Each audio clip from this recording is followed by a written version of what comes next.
No niin, morjesta taas. Nyt ollaan saatu vähän vaatetta päälle niin ei tarvi enää katsojat olla ahdistuneita. Huhhuh.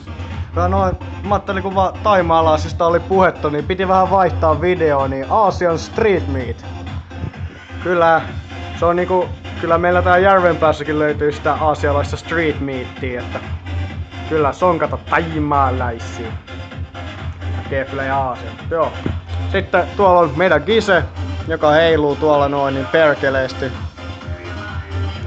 Mennään vähän kattoo lähempää. Tänään meillä on perjantai. Ja sillä vissiin.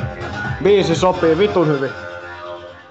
Ja nyt meillä olisi kokeilla tämmöistä, mitä me silloin kerran vähän maisteltiin jo aikaisemmin, mutta pitäisi aina maistaa vittu uudestaan, niin et tietää, että onko se hyvää vai ei.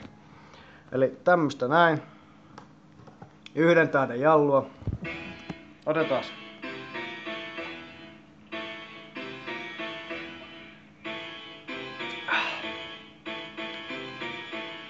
Ja jees.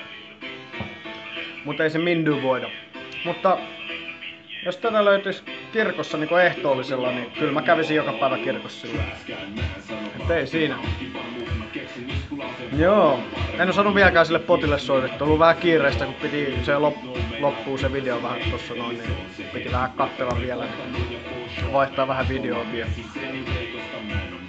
Et sillä vissiin. Nyt tässä on niinku fiilis on ihan jees, ei tässä enää mitään. Olikin vähän päivä semmonen kun se oli. Annis mä oon vittu steedannut, pistänyt kato oikein muijalle paikat kuntoon, kun se tulee tänne näin. Jos me nyt ollaan menossa muuten jätkät sille yhdelle tai jotain, niin mä ajattelin, että vielä niinku tulee kotiin kes, että niinku mä silloin näytitteles yhden kuvan siitä chatissa, että jos vähän siemeniä vielä jakelis vittu muuallekin tänne. Kyllä.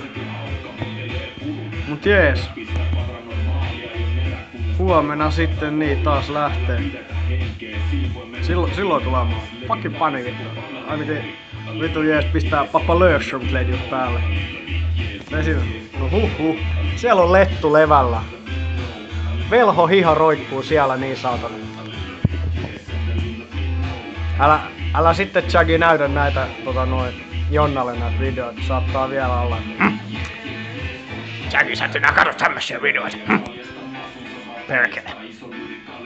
Moro.